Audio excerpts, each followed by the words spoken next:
Hello everyone, good morning. स्वागत है आपका अपने यूट्यूब चैनल द स्टडी अड्डा में। दोस्तों, आज हम 29 सितंबर के करंट अफेयर के इम्पोर्टेंट क्वेश्चन को पढ़ेंगे। साथ ही आज के करंट अफेयर के इम्पोर्टेंट फैक्ट्स को फुल डिटेल के साथ पढ़ेंगे। और ये करंट अफेयर के क्वेश्चन आने वाले एग्ज़ाम जैसे RRB, NTPC, group D, Delhi police, UPSI, Bihar SI और अदर कॉम्पिटिटिव एग्ज़ाम के लिए बहुत महत्वपूर्ण है। तो दोस्तों, वीडियो को बिना स्किप किए एंड तक ध्यान से देखें। दोस्तों, वीडियो को स्टार्ट करने से पहले अगर आप मेरे चैनल पर नए आए हैं तो चैनल को सब्सक्राइब करके बेल आइकन भी प्रेस कर दें, जिससे मेरे वीडियो के सारे नोटिफिकेशन सबसे पहले आपको मिले। तो चलिए वीडियो को स्टार्ट करते हैं। आज का क्वेश्चन है, हाल ही में अमेरिका ने चीनी पत्रकारों के ठहरने के लिए कितने दिनों तक सीमित कर दिया है? तो सही आंसर है इसका ऑप्शन नंबर बी, 90 दिनों के लिए। इम्पॉर्टेंट फैक्ट्स है, ट्रंप प्रशासन अमेरिकी में चीनी पत्रकारों के प्रवास को केवल 90 दिनों के लिए प्रतिबंधित करने की मांग कर रहा है, क्योंकि विदेशी पत्रकारों को 240 दिनों की सामान्य सीमा दी गई है। जारी किए गए एक संघीय अधिसूचना में कहा गया है कि समान अवधि के लिए विस्तार का प्रावधान होगा।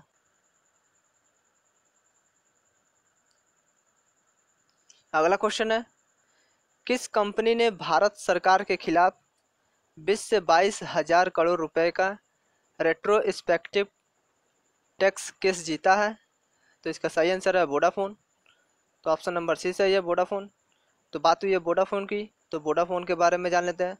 तो वोडाफोन एक ब्रिटिश बहुराष्ट्रीय दूरसंचार कंपनी है। वोडाफोन की स्थापना 16 सितंबर 1991 को हुई है। मुख्यालय लंदन है। अध्यक्ष गेराट क्लेस्टरली है और सीईओ निक रीड है। अगला क्वेश्चन है, वैज्ञानिक तथा औद्योगिक अनुसंधान परिषद ने अपना 79वां स्थापना दिवस कब मनाया? तो इसका सही आंसर है ऑप्शन नंबर ए, 26 सितंबर।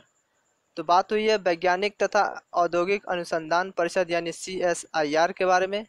तो CISR के बारे में जान लेते हैं। तो CISR का full form council of scientific and industrial research है। इसकी हिंदी वैज्ञानिक तथा औद्योगिक अनुसंधान परिषद है।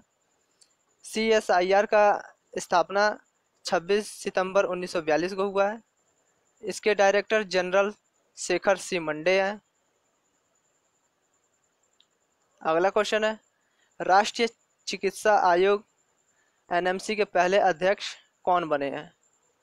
तो इसका सही आंसर है option number B, Suresh Chandra Sharma. तो बात हुई है NMC की, तो NMC के बारे में जान लेते हैं। तो NMC का full form national medical commission है। इसकी हिंदी राष्ट्रीय चिकित्सा आयोग है। राष्ट्रीय चिकित्सा आयोग 33 सदस्यों का एक भारतीय नियामक निकाय है जो चिकित्सा शिक्षा और चिकित्सा पेशेवरों को नियंत्रित करता है। NMC की स्थापना 25 सितंबर 2020 को हुआ है। इसका मुख्यालय नई दिल्ली है। अगला क्वेश्चन है, BCCI ने किसे महिला क्रिकेटर के राष्ट्रीय चयन समिति का अध्यक्ष नियुक्त किया है? तो इसका सही आंसर है option number B, Neetu David. Important facts है, नीतू डेविड उत्तर प्रदेश के कानपुर जिले की रहने वाली है। तो बात हुई है BCCI की, तो BCCI के बारे में जान लेते हैं। तो BCCI का full form board of control for cricket in India है। इसकी हिंदी भारतीय क्रिकेट नियंत्रण बोर्ड है। BCCI की स्थापना 1928 में हुई है। इसका मुख्यालय मुंबई है। वर्तमान में इसके अध्यक्ष सौरभ गांगुली है और उपाध्यक्ष महिम वर्मा है और सचिव जय शाह है। अगला क्वेश्चन है, विश्व पर्यटन दिवस कब मनाया गया है? तो विश्व पर्यटन दिवस 27 सितंबर को मनाया गया है। तो इसका ऑप्शन नंबर सी सही है। इम्पॉर्टेंट फैक्ट्स है, इस दिवस को मनाने का उद्देश्य लोगों में पर्यटन के प्रति जागरूकता लाना और रोजगार की संभावनाओं को बढ़ावा देना और अधिक से अधिक पर्यटन को बढ़ावा देने के लिए मनाया जाता है। विश्व पर्यटन दिवस 2020 की थीम जो थी वो है टूरिज्म एंड रूरल डेवलपमेंट। अगला क्वेश्चन है, किस राज्य के पर्यटन विभाग द्वारा चलाए गए अभियान ने पाटा ग्रैंड अवार्ड 2020 जीता है? तो इसका सही आंसर है option number C, Kerala. Important facts है, केरल राज्य के पर्यटन विभाग ने ह्यूमन बॉय नेचर अभियान के लिए पाटा ग्रैंड अवार्ड 2020 जीता है। पाटा का full form Pacific Asia travel association है। तो फ्रेंड्स, बात हुई है केरल राज्य की, तो केरल राज्य के बारे में जानते हैं। तो केरल की राजधानी तिरुवनंतपुरम है। मुख्यमंत्री पिनराई विजयन है। गवर्नर आरिफ मोहम्मद खान है। मुख्य न्यायाधीश एस मणिकुमार है।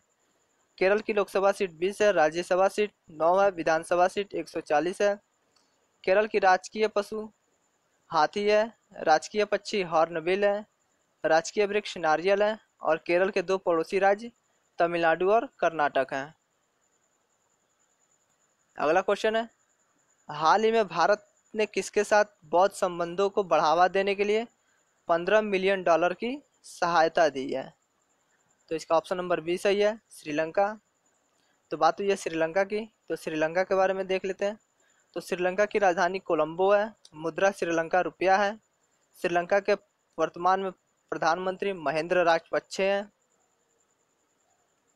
अगला क्वेश्चन है, हाल ही में किस राज्य के कलाकार देव प्रसाद राय ने यूरोप में कला प्रतियोगिता जीती है?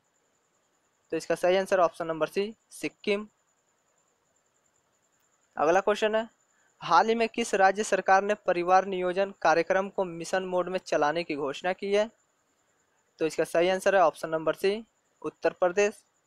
इम्पॉर्टेंट फैक्ट्स है, इससे संबंधित काम बहुत तेजी से होंगे और इन पर बहुत तेजी से निगरानी रखी जाएगी। शिशु और महिलाओं के बीच जो मृत्यु दर उसको कम करने के लिए मिशन मोड को शुरू किया गया है। अगला क्वेश्चन है, हाल ही में जारी ग्लोबल एमबीए रैंकिंग 2020 में टॉप 50 में कितने भारतीय इंस्टीट्यूट को शामिल किया गया है? तो इसका सही आंसर ऑप्शन नंबर बी, 2 भारतीय इंस्टीट्यूट को शामिल किया गया है। इम्पोर्टेंट फैक्ट्स है, टॉप 50 में 2 भारतीय इंस्टीट्यूट की रैंक जो है वो पहले नंबर पे जो है वो IIM अहमदाबाद है जो 31वें नंबर पे है, और दूसरा है IIM बेंगलुरु जो 35वें नंबर पे है। अगला क्वेश्चन है, हाल ही में असम में नए भारतीय कृषि अनुसंधान संस्थान का उद्घाटन किसने किया है? तो इसका सही आंसर है option number B, Narendra Singh Tomar. Important facts है, असम के गोगामुख में भारतीय कृषि अनुसंधान संस्थान का उद्घाटन किया गया है। क्वेश्चन में हमने असम राज्य के बारे में बात की थी, तो असम राज्य को देख लेते हैं। तो असम की राजधानी दिसपुर है। मुख्यमंत्री सर्बानंद सोनोवाल है। गवर्नर जगदीश मुखी हैं। मुख्य न्यायाधीश अजय लंबा है। असम के दो पड़ोसी देश भूटान और बांग्लादेश है। लोकसभा सीट 14 है। राज्यसभा सीट 7 है। विधानसभा सीट 126 है। और असम के 7 पड़ोसी राज्य पश्चिम बंगाल, मेघालय, त्रिपुरा, मणिपुर, नागालैंड, अरुणाचल प्रदेश और मिजोरम है। अगला क्वेश्चन है, प्रधानमंत्री मोदी ने संयुक्त राष्ट्र महासभा यूएन के कौन से सत्र को संबोधित किया है? तो इसका सही आंसर ऑप्शन नंबर बी, 75वें सत्र को संबोधित किया है। तो बात हुई है यूएन की, तो यूएन के बारे में देख लेते हैं। तो यूएन का फुल फॉर्म यूनाइटेड नेशन है। यूएन की स्थापना 24 अक्टूबर 1945 को हुआ है। मुख्यालय न्यूयॉर्क USA में है।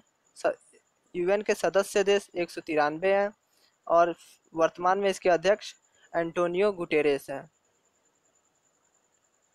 अगला क्वेश्चन है, नेशनल आइडेंटिटी स्कीम में फेशियल वेरिफिकेशन का इस्तेमाल करने वाला देश पहला देश कौन सा बन गया है? तो इसका सही answer option number B, Singapore. Important facts है, फेशियल वेरिफिकेशन से नागरिकों के चेहरे की स्कैनिंग की जाएगी जिससे डेटाबेस में ग्राहकों के डाटा को मिलाया जाएगा। ग्राहकों को ऑनलाइन बैंक खाता खोलने के लिए सुविधा को शुरू किया गया है। तो बात हुई है सिंगापुर की, तो सिंगापुर के बारे में जान लेते हैं। तो सिंगापुर एशिया महाद्वीप में स्थित है। सिंगापुर की राजधानी सिंगापुर सिटी है। सिंगापुर की मुद्रा सिंगापुर डॉलर है। राष्ट्रपति हलीमा याकूब है। प्रधानमंत्री ली सिन लुंग है।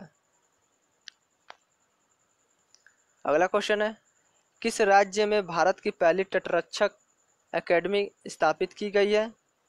तो इसका सही आंसर है कर्नाटक। इंपॉर्टेंट फैक्ट है, कर्नाटक राज्य के मंगलुरु शहर में पहली तटरक्षक एकेडमी स्थापित किया गया है। इस परियोजना का उद्देश्य भारतीय तटरक्षक बल के अधिकारियों को ट्रेनिंग देने में सक्षम बनाना है। तो बात हुई है भारतीय तटरक्षक बल यानी इंडियन कोस्ट गार्ड की, तो इसके बारे में जान लेते हैं। तो इंडियन कोस्ट गार्ड की स्थापना 18 अगस्त 1978 को हुआ है। मुख्यालय नई दिल्ली है और वर्तमान में इसके अध्यक्ष कृष्ण स्वामी नटराजन है। तो बात हुई है कर्नाटक राज्य की, तो कर्नाटक राज्य के बारे में जान लेते हैं। तो कर्नाटक की राजधानी बेंगलुरु है। मुख्यमंत्री BS येदियुरप्पा हैं। गवर्नर वजुभाई वाला हैं। मुख्य न्यायाधीश अभय श्रीनिवासन ओक्का हैं।